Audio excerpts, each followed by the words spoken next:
There is a specific type of person who finds the sound of a closing door to be the most beautiful melody in the world. You know the feeling. The party is still loud, the laughter is echoing in the hallway, but you have finally stepped inside your sanctuary. You turn the lock. The silence rushes in like a cool tide, washing away the static of 1,000 unnecessary words. For decades, society has looked at this person with a mixture of pity and suspicion. They call it loneliness. And they call it isolation. They might even label it as a defect, a sign that something deep inside the machinery of your soul has broken. But what if they are completely wrong? What if that craving for stillness isn't a retreat from life, but the very thing that allows you to truly live? This isn't about sadness. It is about something much more mysterious, a biological blueprint that most people simply cannot see. If this sense of quiet clarity resonates with you, if you've ever felt more alive in an empty room than in a crowded stadium, then you've found the right place. This channel is a space for those who think deeply and feel the world intensely. If you find value in understanding the hidden mechanics of your own mind, you may want to subscribe and join our community of observers. For a long time, mainstream psychology made a significant mistake. It grouped everyone who preferred their own company into a single, dark category, the antisocial. But there is a massive difference between being antisocial and being unsociable. An antisocial person harbors hostility toward the collective. An unsociable person simply has a high bar for engagement.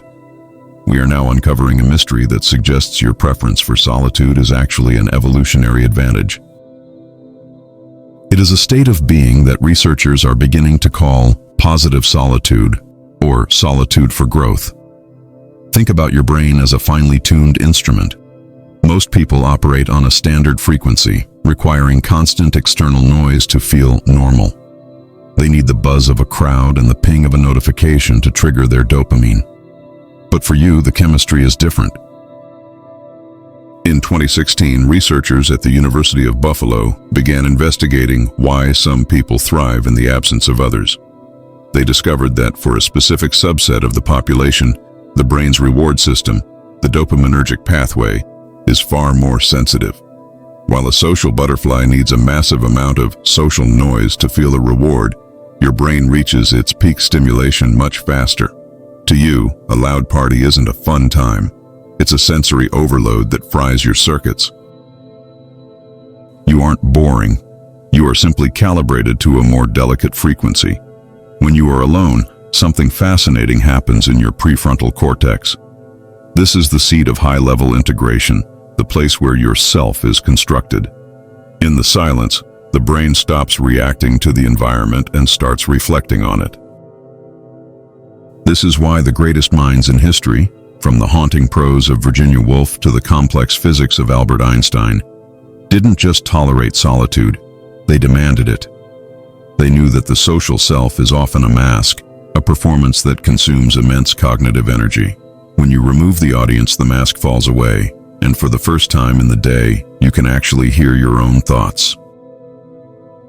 However, we must solve a crucial part of this mystery, the difference between the choice and the shield. There is a thin, invisible line between thriving alone and hiding. Are you in your room because you are being recharged by the silence, or are you there because you are afraid of the noise? Healthy solitude is an active choice. It feels like an expansion. You are reading, creating, thinking, or simply being. It feels full. On the other hand, isolation born of trauma or social anxiety feels empty. It is a defensive crouch. One is a way to find yourself. The other is a way to lose the world. If you find that your solitude leaves you feeling energized and more capable of loving others when you finally do see them, you aren't hiding. You are practicing a form of emotional self-sufficiency that most people will never master. In Western culture, we are taught that more is always better. More friends, more parties, more connections. We view the person eating alone at a restaurant as a tragic figure. But if we look toward the East, specifically to Japan, we find the concept of hitori. It is the art of doing things alone, the celebration of the individual journey.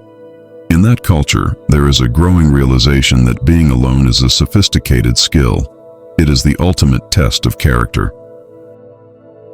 If you can sit in a room for an hour with nothing but your own mind and not feel the urge to escape, you possess a level of psychological stability that is becoming increasingly rare in our hyper-connected world. This ability to thrive alone actually makes your relationships stronger, not weaker. Because you don't need people to fill a void or distract you from yourself. Your connections become a choice. You don't cling, you select. When you decide to spend time with someone, it's because they are truly worth the energy it takes to leave your sanctuary. You trade quantity for a depth that others can't comprehend. You aren't missing out on life. You are experiencing it through a high-definition lens, filtered through the clarity of your own solitude. So, the next time you feel that familiar pressure to get out more or be more social, remember the science. Remember that your brain is hardwired for a different kind of intensity. You aren't broken. You aren't cold. You aren't a hermit. You are a person who has discovered a secret source of power that the rest of the world is too loud to hear. Your solitude is not a prison. It is a laboratory where your best self is being built, one quiet moment at a time. This is not a weakness to be cured, but a rare intelligence to be honored. You are not incomplete because you enjoy the silence. You are whole because you have learned how to be your own greatest companion. That is not a tragedy, it is a triumph of the spirit. If this perspective provided the validation you've been looking for, please consider leaving a like. It helps us reach more people who might be sitting alone right now, wondering if they are okay.